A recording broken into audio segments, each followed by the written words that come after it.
Good morning. I'm a little bit bleary-eyed, but that isn't unusual. I was at 4:30. It's been a bit rainy last night as well, so that was kind of keeping me awake, and the humidity is quite high. So, we are heading into winter, but the rain's about, it's still a bit warm, and yeah, I'm a bit sort of hot and sweaty this morning. So I had to walk in, avoiding the showers, but that was fine. Didn't get rained on at all, full stop, all good. Now, this week I wanted to talk a little bit about a subject that's really close to my heart, and it has been especially over the past couple of weeks, and that is family history.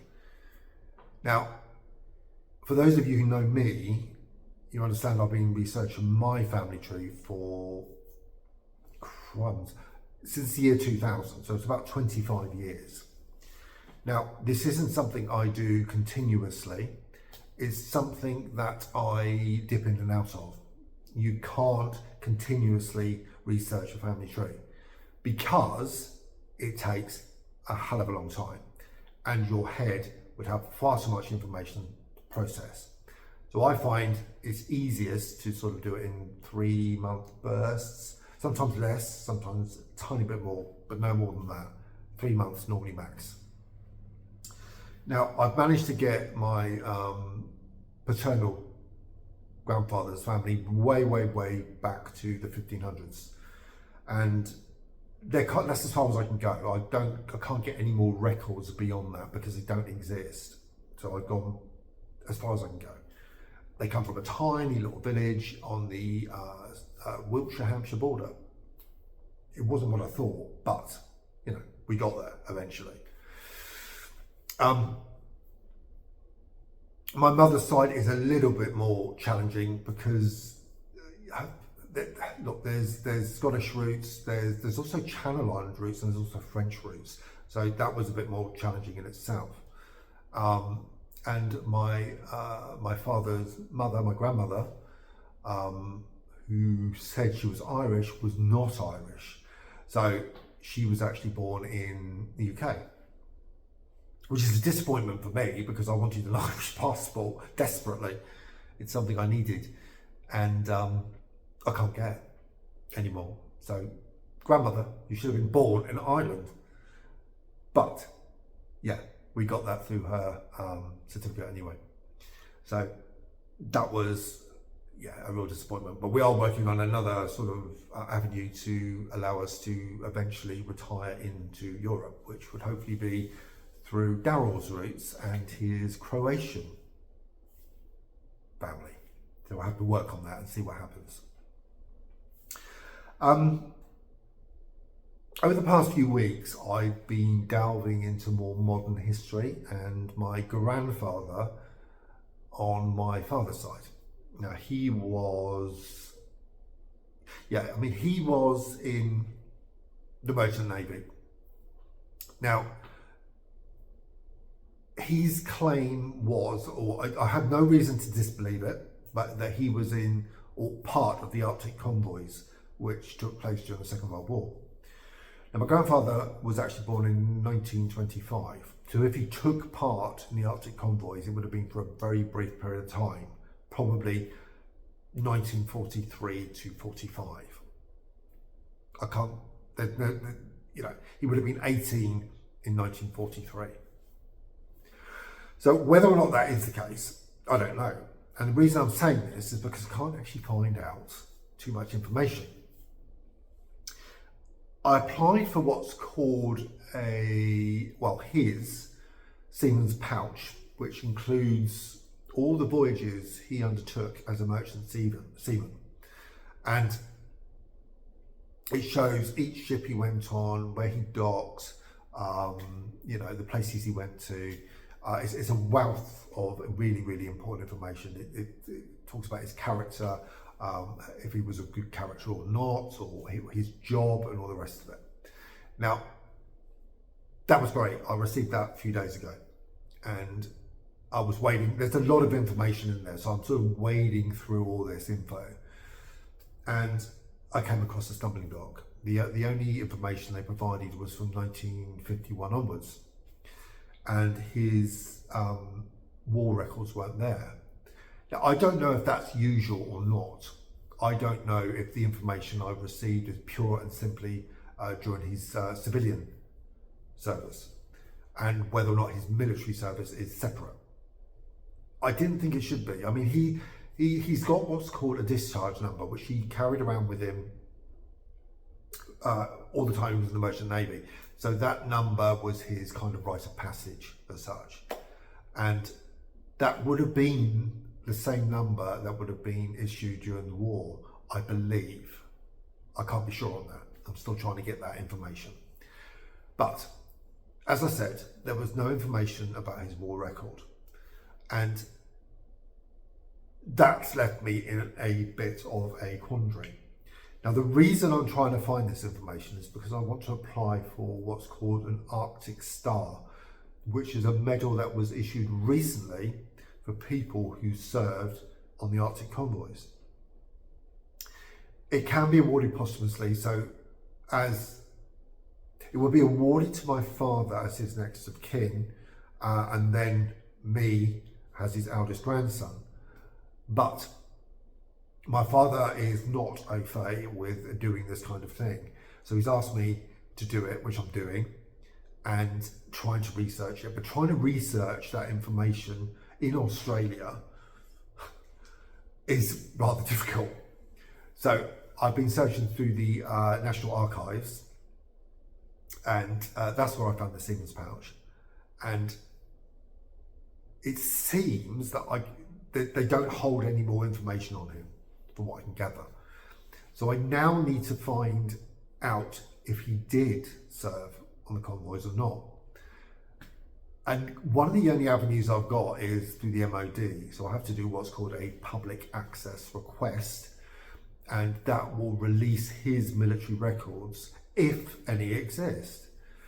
If they don't, then I really can't prove that Grandad was, in the Merchant Navy on the convoys during World War II, which is going to be a bit of a downer, to be honest with you. So, if you're listening to this brief blog today and you know any information about the Merchant Navy, the Arctic convoys, or getting that kind of information, your input would be greatly appreciated. I've actually gone onto a number of different forums. I've left messages, and do you know what? The people on there have been marvellous. They've been so helpful, and they pointed me in the right direction. They found out the details of my grandfather and directed me to the National Archives, and they gave me the actual correct information to get those documents. But there's only so much they can do. And I need to now look a bit deeper. And apparently there are archival records in Southampton. There's a number of different avenues I can go down, but it makes it really, really difficult. At home, I have the application for the Arctic Star. I do have his discharge number, and I could just fill in that application, use that discharge number, and see what happens. But with anyone who researches family tree, the whole ethos of searching, of putting together a puzzle is the most exciting part. So I don't want to do that quite yet until I actually have that information. Now, my grandmother as well was also in, I think she was in the ATS. So I know she served, and I believe she didn't get any medals. I did apply for a medal, not a medal, but it was like I don't know what you call it, like a brooch that was issued by the MOD for my grandmother, people like her, in, just before she died, I think. So it would have been early 2000s, which I managed to get for her. And but she's also, I believe, because she was in service, she's entitled to various different medals as well. I don't know. Equally, my grandfather on my mother's side was, I think he was in the army. He fought in Gallipoli. I think I don't know if he actually had his medals. I really don't. There was a story, a family story, and as you know, family stories don't necessarily ring true all the time, that he refused the medals because he said they were of poor quality and they didn't sort of represent what he had done in fighting for his country. I don't know if that's true, but that's what I heard. So maybe there's an avenue there as well to try and find out that information. I don't know. It's something else I'm going to have to try. So I've done we call it ancient history research, but I've done my family research, far back to the 1500s on my father's side, and I'm searching around that, so the extended family. I'm searching the French side of the family at the moment, which is really, really hard. And now I really want to start looking at modern day family history, important to me. My grandfather was a wonderful, wonderful man, and I miss him terribly. And he was the most forgiving, loving, accepting grandfather you could have ever wished for. And I want to honour him by getting that information so I can then pass it down to family members when I'm no longer here, because I think he deserves that. I think his name deserves to be, praised, and it deserves to be honoured for all he did, not just in our family, but for all those people he knew. He was always, life and soul of the party. My grandfather. He was great. He loved his whiskey. Sadly, he had Parkinson's, and he had that for many years. I think he had early onset Parkinson's, and he got it in his 50s. He coped with it remarkably well, and he always had a smile on his face. And he was a joy. He really, really was. And so I'm doing this for him. I'm doing this for our family. Although I'm in Australia, I do have family back in the UK, which I will gladly pass that information on to, when the time is right. And I don't know who yet, though. I really don't know, because I don't have kids, obviously. And obviously, possibly my brother, and he has 2 daughters, so possibly onto him, and so they can keep that information. I don't know, or maybe my cousin Joe, maybe he'd like it. I don't know. We'll see. So family research. I'll keep you updated on this because it's really, really fascinating as far as I'm concerned. There's a lot of stuff out there for me at the moment, so I've got a lot of feelers out, and little bits of information are coming back gradually. But as I said, if any of you know any details about getting the Arctic Convoy information, please do send it to me, and I'd love to hear your stories as well, because it's hard work. It really is, and pointing me in the right direction would be great. So anyway, thanks for listening. Have a good week, and look after yourselves.